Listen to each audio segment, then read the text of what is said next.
Hello, everybody, and welcome to 30-Minute Thrive, your go-to podcast for anything and everything HR, powered by MRA, the Management Association. Looking to stay on top of the ever-changing world of HR? MRA has got you covered. We'll be the first to tell you what's hot and what's not. I'm your host, Sophie Voller, and we are so glad you're here. Now it's time to thrive. Well, hello, everybody, and thanks for joining us today. I'm here with and excited to introduce to you a new face on our podcast, Amanda Mosteller, Director of Talent Development here at MRA. She's in our Ohio division, but she's also an expert podcaster and has been a podcast host as well. So this should be fun. But Amanda's really passionate about talent development and growing the success of the individual as part of the organization. So today we're really going to be talking about internal networking groups. And before we do that, Amanda, I'm excited to bring you on the podcast and really bring MRA Ohio on board and introduce the members to the Ohio division. But can you tell us a little bit more about yourself and your background just before we dive into all the fun questions? Absolutely. Thank you for asking me to be a part of this. I enjoy podcasting a lot, so really excited to do this with you all and excited to be a part of MRA.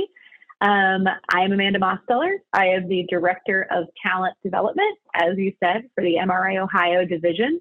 And I am one of those weirdos that knew from high school that this is the path I wanted to go down. My aunt actually was in the talent recruitment space at P&G for her career, and I was always fascinated with the whole talent world. So when I was in high school, I knew I wanted to go into psychology, and I went to Ohio University.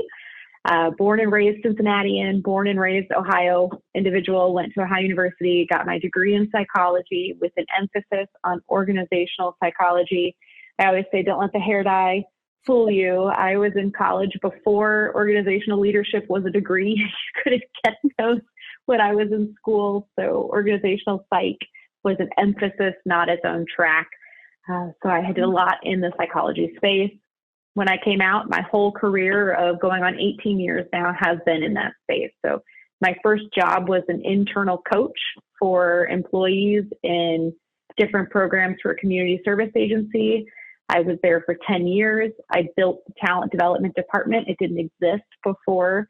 We just had coaches. And so I ended up building an internal department, building programming for all of our 23 different lines of service and those employees, building leadership programming and doing some annual internal surveys and enhancements and improvements from those. So started dipping my toe into organizational development work right as I left that organization and moved over to the telecom space.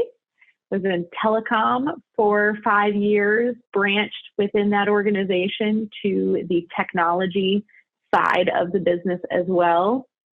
While there is when I started gaining my experience of strategic growth through acquisition and incorporating new organizations into an existing organization's structure, culture. How do we make these two groups work? So we grew through acquisitions 4 times while I was there, and we went from a regional Ohio provider to an international provider operating in 5 different countries with over 5,000 employees. So my strategy of developing folks in person in Cincinnati quit working overnight.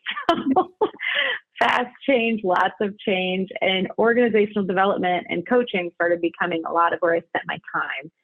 So focusing on bringing everyone together and then identifying efficiencies, identifying enhancement opportunities, and helping the organization implement those successfully is where I was before I found the opportunity at MRA Ohio. So joined MRA Ohio, so I'm going to keep saying, for a little over 2 years ago. And I've been here enjoying getting to know our members and doing the same type of work for organizations ever since. So it's been an interesting path and one that has been my sole focus the entirety of my career. So really enjoying it. Sounds like you've done just about everything in it though. Well, it's always been this fascinating hey, Amanda, we don't have this. Do you think you can do it? And I'm like, sure, I'll go figure it out. So there was always, it doesn't exist here. Amanda, can you go create it? That just kept being what I did. So Nice. went in thinking I was going to be a coach solely and came out loving OD work. So excited to talk about internal networks as an OD kind of strategy for organizations to start thinking about. Yeah, well, it was fun kind of brainstorming what podcast topic we should come up with. And you brought up internal networking groups, and it seems like a great concept for organizations to really embrace. But before we dive into that, can you kind of explain just what is an internal networking group? Absolutely. So often when we think about development strategies, we go to structured learning programs, which are wonderful. Don't get me wrong. That's where I spend a lot of my time. But we also know that's only 10% of development, and professionals developing individually help improve organizational success and achievement of strategic objectives and things like that. So if we're investing all of our time in something we know is only 10% of development, there's 90% still sitting there. So 70% we know is through experiential learning, that's an impactful, intentional on-the-job training, but there's still 20% that we need to target to make the classroom and the experiences connect and make them work. And that's where this strategy can come into play. 20% of development is through relationships. Who are your networks? Who are your peers? What are you all spending time talking about? How are you partnering with your teams, with your leaders, with your organization? And often people don't know how to do that internally. They might find external networks. They might be a proactive network builder, and that's wonderful, but that's not everybody. So this is a strategy for organizations to be intentional about creating connectedness amongst individuals in their organization with similar job roles or similar levels within the organization or similar length of service within an organization, to be able to have connection and talk with somebody that really understands what it's like to be in this role at this organization or at this level at this organization. I have a peer group now. We can meet regularly and really leverage and connect those two different areas of development together through helping people build these relationships and then leveraging those. So when I talk about internal networking groups, that's what I mean. I mean, creating these intentional connections between people that are connected in some form of similarity that you as an organization are setting up for them to join and be a part of. Mm-hmm. I love that idea of internal networking, because I feel like most people for me personally, I think of networking as something that has to be done outside of your organization, but there's so much that you can do with your own employees and your colleagues. So I love that we're talking about this. And you mentioned this briefly, but what are some of the other factors that would motivate an organization to really focus on starting a group like this or groups like this? Yeah. So in building on that 20% of development, we also know that individuals stay connected to organizations that they feel they have relationships built. There is research that shows I will stay engaged and retained at an organization that I have at least one work friend where I feel really connected to them. I feel close with them, and not just colleague to colleague, but we interact potentially outside of work as well. So creating a space like this, not only for organizations where everybody works in the same office building, that's wonderful. Still, you'd be amazed how many organizations are all in the same brick and mortar or same office campus, and yet still define themselves as siloed. So even that still is an opportunity to create connection. Organizations that are geographically dispersed. So we might have multiple sites, or we might have remote employees, or we have members that are entirely remote with their employee base scattered all over the country. So this is another way to build connection and to learn from people who really understand the minutia of what is going on for you as an individual contributor or a team member of this organization, in the same company, dealing with the same customers, living the same world, having the same job expectations. There's so much similarity with your colleagues that external networks are wonderful and you get diverse ideas from them. But this internal networking group would have an understanding at a deeper level that you might not ever be able to get an external networking group to understand what you're saying. So we often talk about how organizations have those unwritten rules or those pieces of knowledge that you only learn by working here. And external networks are just never going to be able to provide you that. Internal networks will help you do that. So from a motivating factor, a rationale as to why this might be something a group would want to invest in, do we know we have a culture that defines themselves as siloed, whether we're all in the same space or not? That could be a factor. And how do we create bridges? Do we have retention issues where in exit interviews, we're getting feedback about teams not feeling connected or people not feeling engaged and connected to anyone outside of their own team? That can be a reason. Are we geographically dispersed? And so maybe a region only has 2 or 3 individuals of the same type of job role in that region, but as a company, we have 40 or 50 employees with that same job role. You're expanding their internal network to be able to learn from others with the same type of job role this way. So being intentional about leveraging that 20%, building those relationships, creating that connection, and allowing folks to learn from like peers is a really excellent, inexpensive strategy to be able to make some real change and drive some growth at your organization.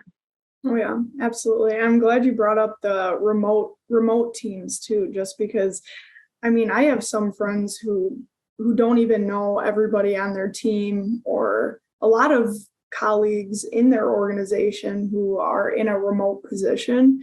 And I feel like these internal networking groups, that would be so beneficial for them to not only get to know their peers and know their colleagues, but also like talk about what's top of mind in their line of business and other things like that. But I'm also curious, do you have any examples on specific internal networking teams that organizations kind of commonly establish? Like, is it through department or line of business, or what are you seeing? Great question. Yeah, I've seen organizations do new employee internal network. So for the first year, here's a group of everyone else that has also started this year. And so we're all finding our footing together. Job role be darned, right? We're all finding our footing in this organization. And often when you think about systems thinking as an organization, you start to figure out, oh, my team touches your team. Interesting. You all do that? Oh, we use that system too.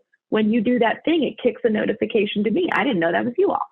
So you start to understand the organism that is the organization, as well as different folks figure out through these internal networking teams a lot of, if I'm in this new hire example for the first year, I don't know how to make sure to sign up for my benefits.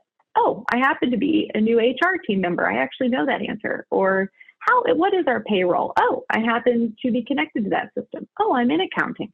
So you start to connect with people that can get you the answers. And we know that adults like self-guided options as much as possible. I don't want to have to go searching and things like that. If I can have a person that I can go ask, I'm going to go ask that person. They'll get me the answer quickly. Yes. And I might not have to demonstrate to my new manager that I don't know the answer. Sometimes people tend to be a little bit reluctant to do that. So that's an example that I've seen used really well. Mm-hmm. I've also seen different internal networking groups centered around levels of leadership across an organization or new manager. So I was promoted this year, and it doesn't have to be a cohort of structured learning programming. It's a cohort that comes together where they all share that characteristic organizationally about themselves. They're all new managers this year. And so we're all figuring out how to do this together, all talking about best strategies and pro tips. I've also seen similar job roles. So sales, internal networking groups, we're all sales team members, or office administrative team members. I've seen executive assistant ones for really large organizations that have a lot of them. And so I've seen job role, and I've seen certain length of service, and I've seen leadership level. All of them are excellent. What you might find out is that you're going to have more and more ideas come. You might start with 3 or 4, and then it might start to grow. And the value always will be, and I know we can get to this in a bit, but the value will always be around is their value to time, because this is different than an employee resource group. This isn't created by employees and run by employees. This is created by the organization intentionally. There's intention behind it. And so it is a little bit different, and it can run away from you if you don't stay in control, which we'll get to. But those are some examples that I've seen work really well. Yeah, and I feel like this could work well with interns. Now that it's internship season, I feel like you get a whole group of interns together. Absolutely. Man, if only an organization like MRA offered an intern thing. If only. If only. Well, part of also running an effective internal networking group means having the hot topics too facing the industry today for the group to kind of brainstorm and share ideas and resources on. So how would that really apply to this approach? Absolutely. I mentioned it has to be intentional. This isn't created and running amok. Not that ERGs run amok, but not running on their own by employees. Those are really excellent for a certain type of strategy. This is a different type of strategy. This is meeting that 20%, right? So part of the intentionality of structuring these to have control of what all is going on is having somebody that identifies, they might volunteer, you might, as an HR leader or a leader in your organization, you might know this person's kind of an emerging leader. I think they'd be really good at this. And identify networking group facilitators. So if you've ever been a part of an an MRA Ohio roundtable, they have facilitators. So somebody that helps guide the discussion, that collects the topics, that might bring their own if nobody knows what to talk about. Similar concept here. We want a facilitator of the team to help guide the conversations during these structured, whatever cadence makes sense for your organization, get-togethers. Because it is meant to be not just about building networks and having deeper friendships and connections at your company, but really learning from one another. This is that 20% of growth through relationships we're trying to create. So we need to create some development focus. So organizations, identify your facilitators, send them through some development themselves, some training around how to stay in control of a conversation. If you've ever been a part of a focus group or led a focus group, you know that you can have one kind of frustrated team member really derail the whole conversation. So giving them some strategies around how to do that, and then having a collection of topic ideas. So we know what makes these helpful is to talk about what we're truly facing today in our industry, in our role within our organization. If your organization's going through change, or if changes are hitting a certain type of job role, they might want to talk about that session. But creating some sort of topic collection strategy that the facilitator gets the topic. So it can be, you can do it through monthly SurveyMonkey, anonymous things, or whatever type of collection you want. You can send the facilitator an email. The facilitator can say, bring your topics to the session. Our next get together, we'll write them all on the board and decide which ones we want to tackle. It can be as unfancy as that, or as fancy as some anonymous topic submitter.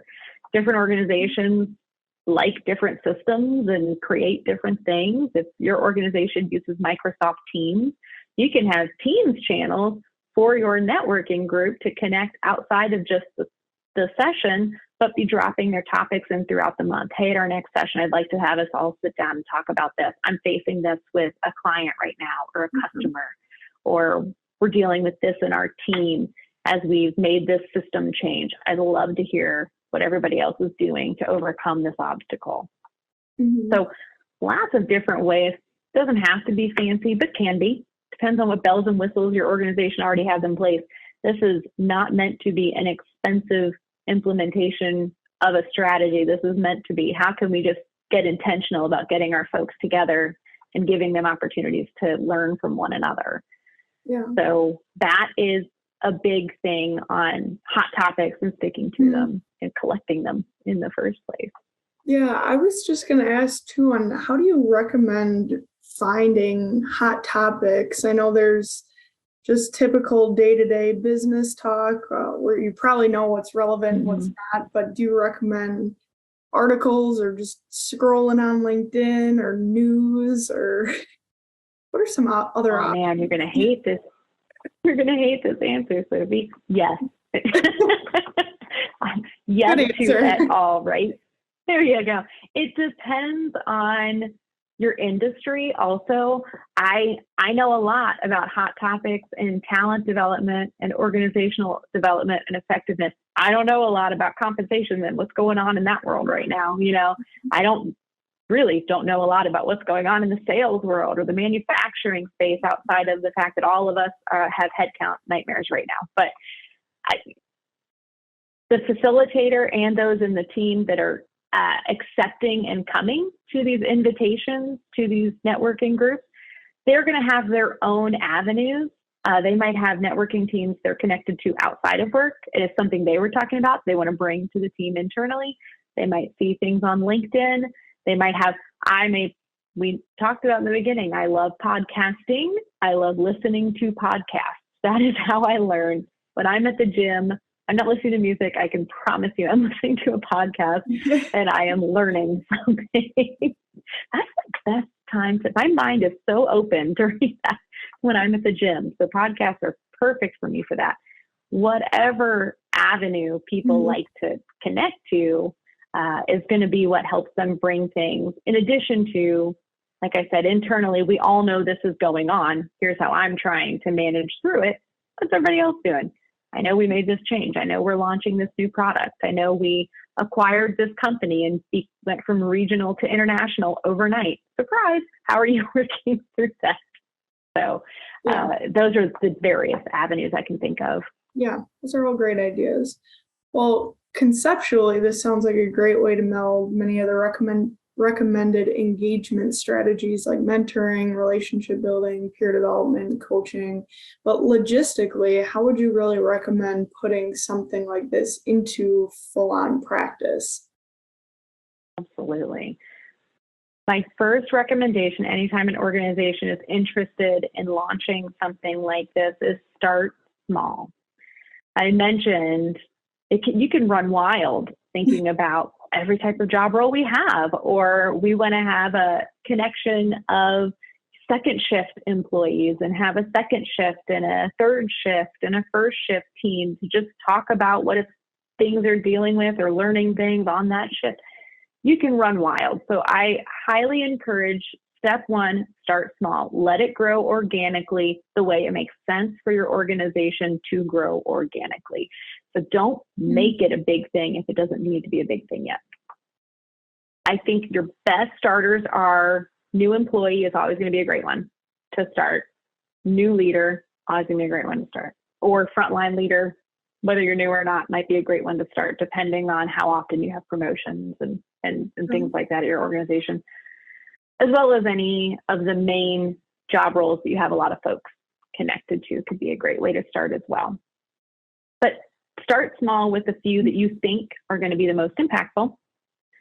Create your policy, create your guardrails around how these groups function, how they are organized, how often they should meet, who, if there's a job description impact to a team member that's coordinating. Because remember, this is not driven solely by the employees.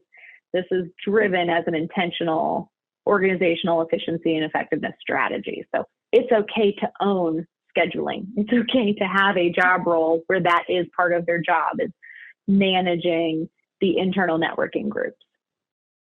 But create a cadence that makes sense. I won't be prescriptive as to what makes sense. I don't know everybody's business structure. I don't know how often folks hobnob in the break room together anyway. So something that makes sense for your business to drive that connectivity, to build that camaraderie and create that cohort avenue of peer learning. Create your expectations of what a facilitator would do. Identify what that looks like. These are all that pre-work logistically. Identify your volunteers, talk to them about how to maintain conversations, and then create your recommendations around submitting hot topics. And then you're going to start communicating. So you have to do a lot of the ounce of prevention's worth a pound of cure legwork up front to get everything established. We all know in the effectiveness world, get your policies nailed down first. Get your guardrails nailed down first. If it's not written down, you might have folks running rampant. But get all of that set up. Get what those expectations look like. This is a fantastic stretch assignment, experiential learning opportunity for emerging leaders in your organization to be facilitators that just aren't job openings yet. We could only create so many jobs, So having this as an opportunity is really beneficial. Create all those guardrails, create those recommendations, create the schedule for the folks. Have that set up. And then as people volunteer or want to be a part of it, invite everybody, see who comes, keep it on their calendars, keep it going for them so that this becomes embedded in your culture. If you leave it up to the employees to run on their own, it very well likely will die on the vine because they have other competing priorities. And from an organizational perspective, management, upper management, if we don't see the organization investing their time and energy around having this become part of how we operate, they'll say, yeah, you could go to that, or we have this other priority and that's going to take precedence. So it is important to be owned by, HR or L&D or whomever owns organizational effectiveness and development for your organization, to kind of also put that stamp on this is a intentional strategy the business is using. So we need it supported from the top down. Yeah. Logistically, I think those are great ways to start. Yeah, I like how you, and I'm glad you mentioned that the organization has to be fully invested in this, because I want to bring this to a full circle moment as we kind of wrap up. So how can organizations use the information that's talked about in these internal networking groups and kind of use it for the organization as a whole and gather feedback and insights to kind of drive that organizational success? Absolutely.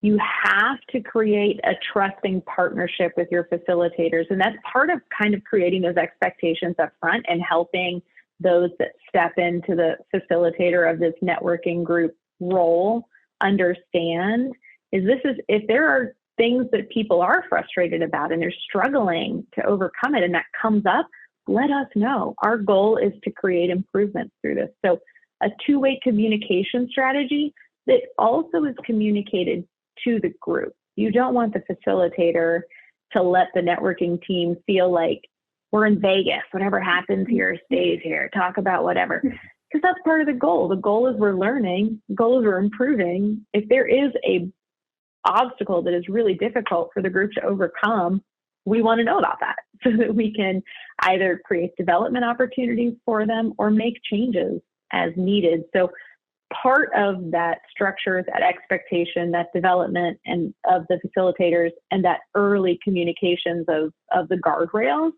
is to set that up as one of the intentions behind this strategy. Because engagement surveys are wonderful and I don't knock them. I think they are a fantastic way to have more people give feedback, because that's anonymous. This is not. You're sitting there with your face saying what you're saying. So we know that they are going to, be aware of what group is talking about this. But even on engagement surveys, we get that information. And then often we're looking at it, kind of scratching our heads, like, what is driving that rating? What is driving those comments? So we end up trying to do focus groups anyway. This is a consistent, intentional focus group for your business for specific areas that you will get that information.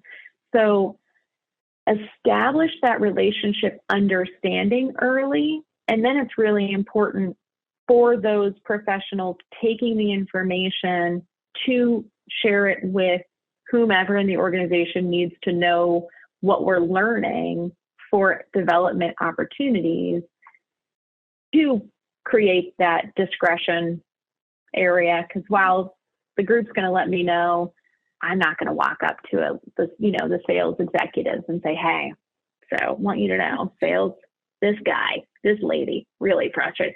I'm not going to do that, right? So that's on our side to remain ethical and with our professionalism to say, hey, we're hearing through the networking team that the new CRM is pretty difficult for folks to utilize. Maybe we need to have some refresher training. Can we work to schedule that? Just making it all about, here's what we're hearing, let's remove that obstacle. Here's what we're learning, let's figure that change out. I hear there's this new innovation. Seems like our business is falling behind. Going to the executives. Do we have a plan? Is this in our strategic roadmap? Can we have some conversations? Because we're learning some stuff from boots on the ground over there, telling us that we should probably be looking this way. That's going to really help connect all of the dots for everybody. And the more the networking teams learn from one another and grow, they'll see the value and they'll start word of mouth marketing to their colleagues and to their peers. Hey, you should join the networking group because I've started learning all kinds of things that are super helpful because, Chad or Cindy do these things. And I tried it. I learned it while we were all talking about X, Y, and Z, and it works. It's super helpful. You should come join this. As well as, that CRM refresher training, that came because the sales networking team was talking about it. I'm just saying, you guys should come because we're really driving impact for the company we work for. And we know that's another engagement strategy, right? When people share what their ideas are and see those ideas impact business operations for the better of themselves and their colleagues, they're more invested in a company that listens to them. So making it intentional about learning for both the employees and for the business to operate effectively is going to continue to ingrain this into part of your organization's culture for how everybody works together. Yeah, that's all great advice and great examples. So thank you for that. Any other final thoughts before we wrap up the episode? Well, I know it sounds like it could be a lot. Like, how often would I have them meet? What would I do? When I was part of the organization that went from regional to international, so we grew through acquisition initially regionally, and then we had a couple of large acquisitions that were outside of our lovely Midwestern area. For the Cincinnatians around there, we went from out of the tri-state area into the state up north and then into international. And it became the way that helped us maintain the elements each company that came together liked about their culture and engage and retain people. It was the strategy singly that worked. Everything else we did, all the great change management processes you follow, those are all wonderful. There's a lot of research behind why you do certain things. There's a lot of research behind preparing for the productivity dips and things like that. But what we heard about what helped people stay and feel retained was I got connected quickly with people across the business.